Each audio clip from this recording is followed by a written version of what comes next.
आज 9 मार्च 2026 मैं आपसे सीधे और स्पष्ट भाषा में कुछ बहुत महत्वपूर्ण बातें साझा कर रहा हूं, इसलिए कृपया ध्यान से सुनिए और इस संदेश को अपने सहपाठियों, साथियों और परिवार के उन सदस्यों तक पहुंचाइए जिनकी इस पेंशन पर निर्भरता है। यह वक्त केवल सूचना का नहीं, बल्कि समझदारी, तैयारी और अपनी आवाज संगठित करने का है।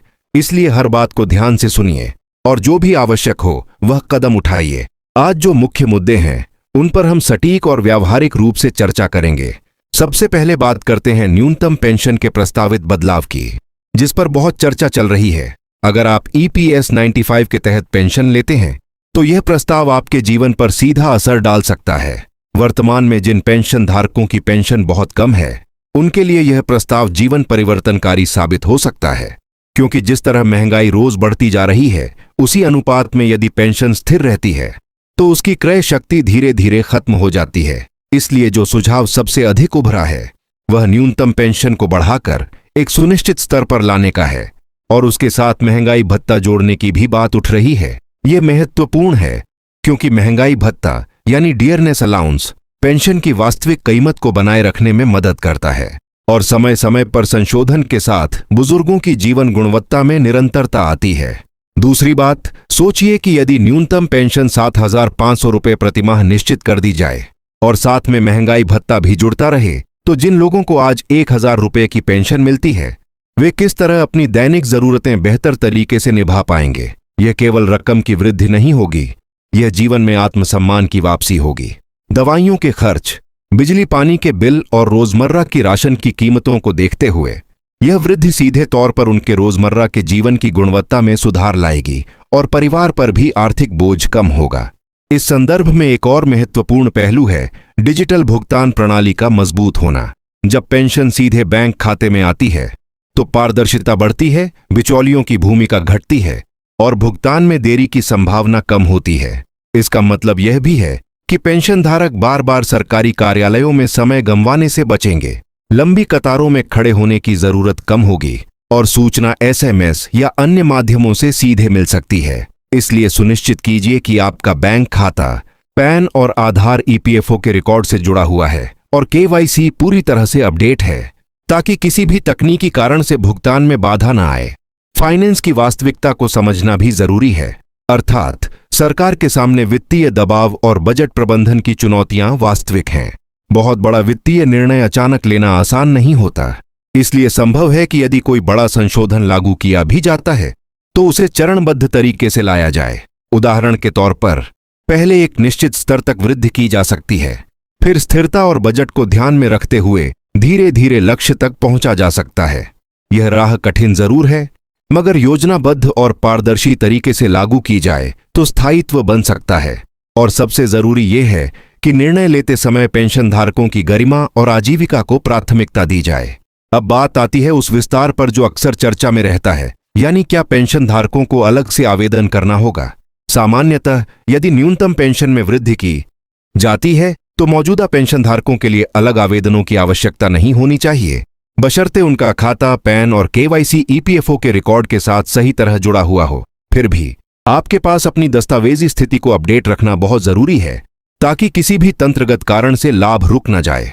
इसलिए अब के समय में एक छोटा लेकिन महत्वपूर्ण काम यही है कि आप अपने बैंक विवरण, पैन और आधार की जानकारी को संबंधित विभाग के साथ जांच लें और आवश्यक अपडेट तत्काल करवा लें। एक और पहलू जो ध्यान देने योग्य है वह है सोशल मीडिया और अफवाहों का प्रसार।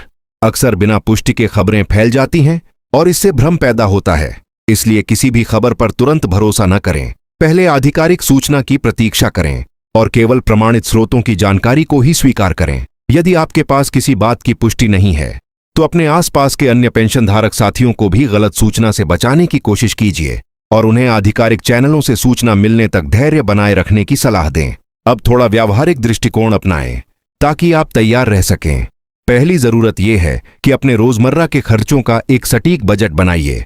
उसमें दवाइयों, राशन, बिजली, गैस और अन्य आवश्यकताओं का अलग हिस्सा रखें और जहां संभव हो छोटे छोटे खर्चों में कटौती के विकल्प देखें।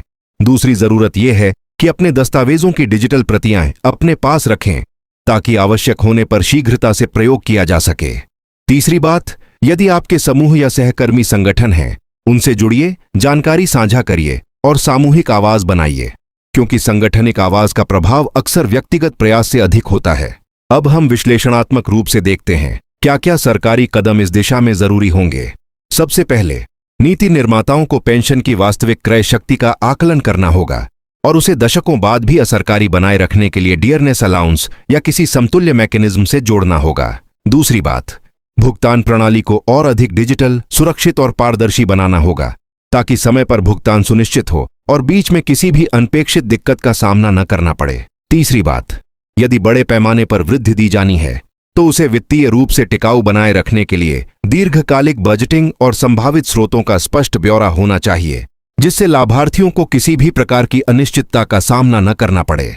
आइए कुछ तार्किक प्रश्नों का भी उत्तर दें जो आपके मन में हो सकते हैं। क्या यह वृद्धि तुरंत लागू हो जाएगी?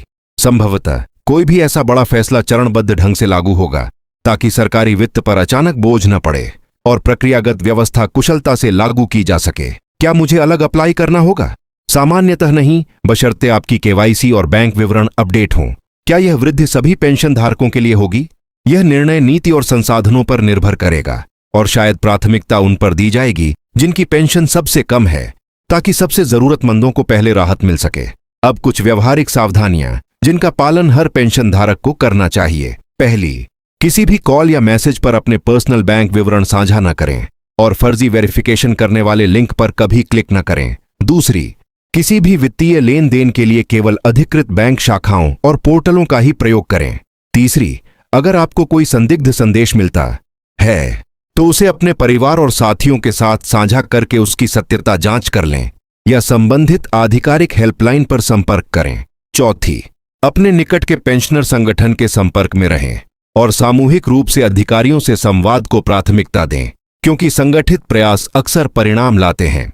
अब बात करते हैं संभावित सकारात्मक प्रभावों की, यदि यह कदम प्रभावी रूप से लागू होता है। प्रथम, वृद्ध व्यक्तियों की स्वास्थ्य सुरक्षा और जीवन गुणवत्ता में तत्काल सुधार होगा। द्वितीय, पारिवारिक स्तर पर आर्थिक दबाव घटेगा, जिससे घरेलू संतुलन और सामाजिक आत्मबल बढ़ेगा।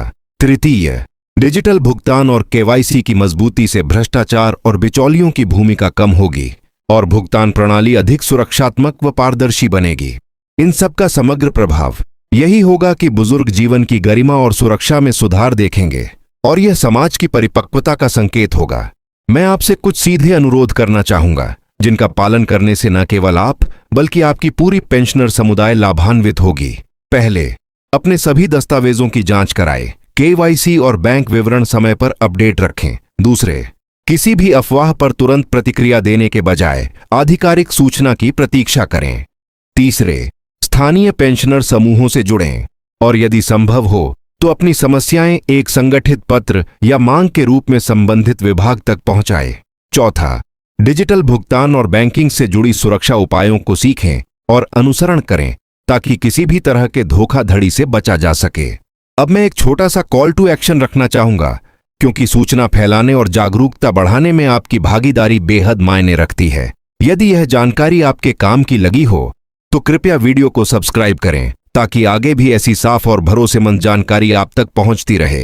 हाँ, एक बार फिर से कृपया सब्सक्राइब कीजिए ताकि हम आपको नई और सत्यापित जानकारी समय पर दे सकें। अगर आप चाहें तो इस वीडियो को लाइक भी कर दें, इससे और लोगों तक यह संदेश पहुंचने में मदद मिलेगी। याद रखें, सब्सक्राइब कीजिए और नई जानकारी के लिए बेल आइकन दबाना न भूलें।